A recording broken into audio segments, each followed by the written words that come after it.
Assalamualaikum warahmatullahi wabarakatuh. Selamat malam semuanya. Perkenalkan nama saya Hafiz Maulana Saputra dari kelas Robotika Malam A. Pada kesempatan kali ini saya akan mempresentasikan hasil review tiga jurnal dengan topik noise, Kalman filter, dan sensor quotient pada sensor dan akuisisi data. Pada presentasi ini saya akan membahas tiga jurnal, mulai dari metode moving average filter, kemudian Kalman filter, dan yang terakhir sensor quotient menggunakan unscented Kalman filter. Untuk pembahasannya, presentasi ini saya bagi menjadi tiga topik utama. Topik pertama membahas noise pada sensor dan metode reduksinya dengan studi kasus sensor ultrasonik menggunakan moving average filter. Topik kedua membahas Kalman filter untuk mengurangi noise sensor, khususnya pada accelerometer dan giroskop. Kemudian topik ketiga membahas sensor fusion menggunakan Kalman filter, yaitu penggabungan data GPS dan IMU. Setelah ketiga topik selesai dibahas, saya juga akan menyampaikan daftar pustaka yang digunakan. Kita masuk ke topik pertama, yaitu noise pada sensor dan metode reduksinya. Pada bagian ini saya menggunakan studi kasus sensor ultrasonik. Sensor ultrasonik cukup banyak digunakan pada robot untuk mengetahui jarak antara robot dengan suatu objek, tetapi hasil pembacaannya tidak selalu stabil karena bisa dipengaruhi oleh noise. Untuk mengatasi masalah tersebut, jurnal yang saya review menggunakan metode Moving Average Filter atau MAF. Jurnal pertama berjudul Impact of Sample Size Variation on Moving Average Filter Performance for Stability and Accuracy in Ultrasonic Sensor Measurements. Jurnal ini ditulis oleh Baskoro dan beberapa peneliti lainnya dan diterbitkan pada tahun 2025 di Time Journal. Penelitian ini membahas bagaimana perubahan ukuran window pada moving average filter memengaruhi kestabilan dan akurasi pembacaan sensor ultrasonik. Jadi yang ingin dilihat oleh peneliti adalah ukuran window berapa yang paling cocok untuk menghasilkan pembacaan sensor yang lebih stabil. Pada slide ini ditampilkan bukti bahwa jurnal yang digunakan sudah terindeks Scopus. Hal ini menjadi salah satu pertimbangan dalam pemeliharaan jurnal karena menunjukkan bahwa jurnal tersebut sudah masuk dalam database publikasi ilmiah yang terindeks. Eh, Selanjutnya, pada dasarnya sensor ultrasonik digunakan untuk mengukur jarak. Masalahnya, hasil pengukuran sensor bisa mengalami fluktuasi atau noise. Jadi, ketika sebenarnya objek berada pada jarak yang relatif tetap, nilai yang dibaca sensor bisa naik atau turun. Kalau kondisi seperti ini langsung digunakan pada robot, robot bisa salah dalam mengambil keputusan. Misalnya, robot mengira ada objek yang mendekat atau menjauh, padahal sebenarnya objeknya tidak berubah posisi. Karena itu penelitian ini mencoba menggunakan moving average filter untuk membuat data sensor menjadi eh,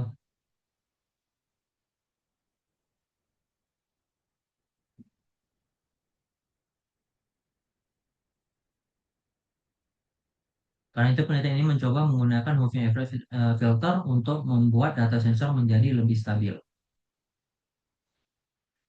Metode yang digunakan adalah moving average filter atau MAF. Secara sederhananya, filter ini mengambil beberapa data pembacaan sensor kemudian menghitung nilai rata-ratanya. Pada penelitian ini digunakan beberapa ukuran window mulai dari 3 sampai 40 data. Kemudian hasil dari masing-masing ukuran window dibandingkan dengan data asli menggunakan beberapa parameter seperti rise time, settling time, overshoot, dan peak value. Tujuannya adalah mencari ukuran window yang memberikan hasil paling efektif antara kestabilan dan kecepatan respon. Pada slide ini ditampilkan hasil perbandingan sinyal dan parameter dari penelitian. Dari hasil tersebut bisa dilihat beberapa bahwa ketika filter digunakan, sinyal sensor menjadi lebih stabil dibandingkan data yang masih memiliki noise. Namun ada hal yang perlu diperhatikan ketika ukuran window semakin besar, sinyal memang menjadi semakin halus, tetapi respon sensor juga menjadi lebih lambat. Jadi tidak berarti window yang paling besar selalu menjadi pilihan terbaik. Kesimpulannya, dari jurnal pertama adalah moving average filter cukup efektif untuk menstabilkan sinyal sensor untuk ultrasonik dan mengurangi overshoot. Tetapi semakin besar ukuran sampel atau window yang digunakan, respon time juga semakin meningkat. Jadi terdapat trade-off antara kestabilan sinyal dan kecepatan respon. Kalau untuk robot yang membutuhkan respon cepat, ukuran window harus dipilih dengan hati-hati. Kalau menurut saya, kelebihan utama moving average filter adalah metode ini cukup sederhana dan mudah diterapkan. Perhitungannya juga ringan sehingga cocok digunakan pada sistem robotika yang memiliki keterbatasan sumber daya kompetisi. Tetapi kekurangannya adalah ketika window dibuat terlalu besar, respon sensor menjadi lambat. Untuk penerapannya, metode ini bisa digunakan pada robot line forward, mobile robot, ataupun robot otonom untuk menstabilkan pembacaan sensor ketika mendeteksi rintangan. MAF juga bisa dikombinasikan dengan PID, filter RC, atau sensor vision supaya sistem robot menjadi lebih stabil dan akurat. Selanjutnya kita masuk ke topik kedua yaitu Kalman filter untuk reduksi noise sensor. Pada jurnal kedua, sensor yang digunakan adalah akselerometer dan giroskop pada MPU 6050. Kalau pada topik pertama kita menggunakan filter yang relatif sederhana, pada bagian ini kita akan melihat metode yang lebih kompleks yaitu Kalman filter. Jurnal kedua berjudul Noise Reduction in the Accelerometer dan Gyroscope Sensor with the Kalman Filter Algorithm. Jurnal ini ditulis oleh Alfian, Ma'arif, dan Sunardi pada tahun 2021. Jurnal tersebut diterbitkan di Journal of Robotics dan Control atau JRC. Fokus penelitian ini adalah bagaimana Kalman filter digunakan untuk mengurangi noise pada data accelerometer dan gyroscope. Pada slide ini merupakan bukti indeks Scopus dari jurnal kedua. Jurnal ini digunakan sebagai referensi untuk melihat penerapan Kalman filter secara langsung pada sensor yang banyak digunakan dalam sistem robotika, yaitu accelerometer dan gyroscope. Accelerometer dan gyroscope pada MPU 6050 cukup sensitif terhadap noise. Akibatnya, ketika sensor digunakan untuk mengetahui orientasi atau pergerakan robot, hasil pembacaannya bisa menjadi kurang efektif. Hmm, Kalau data tersebut langsung digunakan untuk navigasi robot, kesalahan pembacaan sensor bisa mempengaruhi gerakan robot. Karena itu, penelitian ini menggunakan Kalman filter untuk menghasilkan data sensor yang lebih stabil dan akurat. Pada penelitian ini digunakan sensor MPU 6050 yang terhubung dengan Arduino Uno melalui komunikasi 12C, melalui komunikasi I2C. Data dari akselerometer dan giroskop kemudian diproses menggunakan Kalman filter. Penelitian mencoba beberapa kombinasi nilai Q dan R untuk mengetahui konfigurasi mana yang paling efektif dalam mengurangi noise. Setelah itu hasil dari setiap kombinasi dibandingkan untuk menentukan konfigurasi filter yang paling baik. Nah, pada bagian ini ditampilkan hasil pengujian dari berbagai kombinasi nilai Q dan R. Q dan R ini sangat penting karena menentukan bagaimana Kalman filter mempercayai model atau data pengukuran sensor. Jadi kalau nilai Q dan R tidak sesuai, hasil filtering juga tidak akan maksimal. Dari hasil penelitian terlihat bahwa pemilihan parameter ini sangat memengaruhi kualitas data hasil filter. Kesimpulan dari jurnal kedua adalah Kalman filter memang mampu mengurangi noise pada akselerometer dan giroskop, namun performanya sangat dipengaruhi oleh perbandingan nilai Q dan R. Pada penelitian ini kondisi Q lebih besar dari R dan Q, sama dengan R tidak memberikan hasil yang efektif. Sedangkan performa terbaik diperoleh ketika R jauh lebih besar daripada Q, yaitu pada konfigurasi Q sama dengan 1 dan R sama dengan 100. Menurut saya, kelebihan Kalman filter adalah kemampuannya mengurangi noise tanpa menghilangkan informasi penting dari data sensor. Selain itu, Kalman filter bisa bekerja secara real time sehingga cocok untuk sistem robot yang membutuhkan pembacaan sensor secara terus-menerus. Tetapi kekurangannya adalah ketika harus menentukan nilai Q dan R dengan tepat. Kalau parameternya tidak sesuai, data bisa masih terlalu noisy atau justru terlalu halus. Untuk robotika, Kalman filter bisa diterapkan pada mobile robot, line follower, maupun robot mekanik untuk membantu meningkatkan kestabilan dari data ini. Hasil filtering juga bisa digunakan bersama PID atau sensor fusion dengan encoder untuk meningkatkan kestabilan gerak robot. Baik, sekarang kita akan masuk ke topik ketiga, yaitu sensor fusion menggunakan Kalman filter.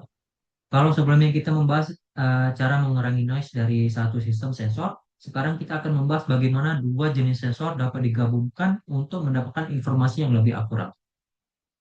Studi kasus yang digunakan adalah penggabungan GPS dan IMU pada kapal otonom atau USV. Jurnal ketiga berjudul Performance of GPS and IMU Sensor Fusion Using Scented Kalman Filter for Precise iBot Navigation in Infinite Wide Waters. Jurnal ini ditulis oleh Cahyadi dan beberapa peneliti lainnya pada tahun 2023. Jurnal tersebut diterbitkan di Gyotsi and Gyot Nami. Fokusnya adalah meningkatkan akurasi navigasi kapal otonom dengan menggabungkan data GPS dan IMU menggunakan Extended Kalman Filter atau UKF. Pada slide ini ditampilkan bukti bahwa jurnal ketiga juga terindeks Scopus. Jurnal ini dipilih karena sesuai dengan pembahasan mengenai sensor fusion dan penerapan Kalman Filter pada sistem navigasi. GPS memiliki kemampuan yang cukup baik untuk mengetahui posisi, tetapi GPS bisa dipengaruhi oleh kondisi lingkungan dan gangguan tertentu. Sementara itu, IMU bisa mendeteksi perubahan gerak dengan cepat, tetapi memiliki masalah berupa drift, yaitu kesalahan yang bisa terakumulasi seiring waktu. Jadi, masing-masing sensor memiliki kelebihan dan kekurangan. Karena itu, penelitian ini menggabungkan GPS dan IMU menggunakan Unstandard Kalman Filter dengan tujuan mendapatkan estimasi posisi yang lebih akurat. Pada penelitian ini digunakan kapal otonom dengan sensor GPS RTK dan IMU. Data dari kedua sensor kemudian digabungkan menggunakan Scented Kalman Filter atau UKF. Dengan sensor fusion ini, sistem tidak hanya bergantung pada satu sensor saja. Penelitian kemudian melakukan dua skenario pengujian untuk membandingkan konfigurasi sensor dan mengetahui konfigurasi mana yang memberikan hasil yang lebih baik. Pada slide ini ditampilkan beberapa hasil trajektori dan error estimasi. Yang ingin dilihat adalah seberapa dekat posisi hasil estimasi sistem terhadap posisi sebenarnya. Dengan menggabungkan GPS dan IMU menggunakan UKF, sistem bisa menghasilkan estimasi posisi yang lebih akurat dibandingkan jika hanya mengandalkan satu sumber data. Jadi, sensor fusion di sini berfungsi untuk mengambil kelebihan dari masing-masing sensor dan mengurangi kelebihannya.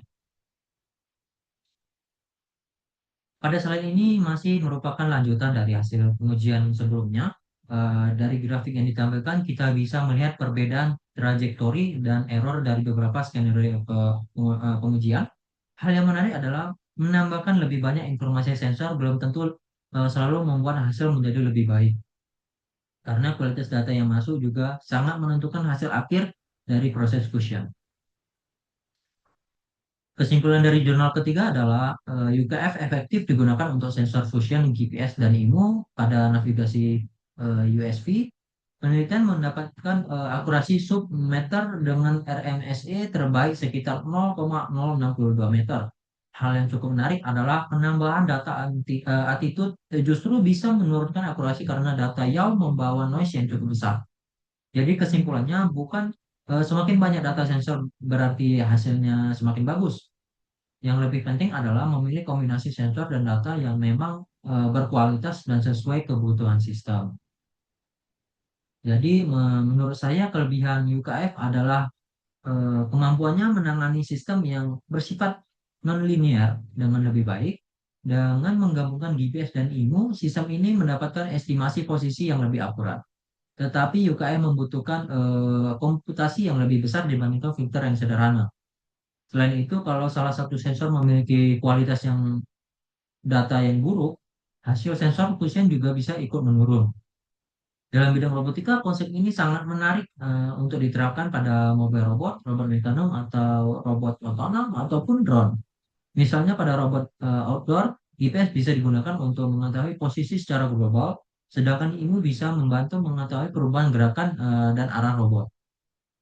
Sensor fusion juga bisa dikombinasikan dengan encoder roda LiDAR, kamera maupun PID untuk menghasilkan kestabilan navigasi yang lebih akurat dan stabil. Pada slide ini adalah daftar pustaka dari tiga jurnal yang saya gunakan sebagai sumber review. Jurnal pertama membahas moving average filter pada sensor ultrasonik, yang jurnal kedua membahas Kalman filter pada akselerometer dan giroskop, dan jurnal ketiga membahas sensor fusion GPS dan IMU menggunakan Ascended Kalman filter. Ketiga jurnal tersebut menjadi dasar pembahasan saya mengenai filtering dan sensor fusion dalam sistem robotika.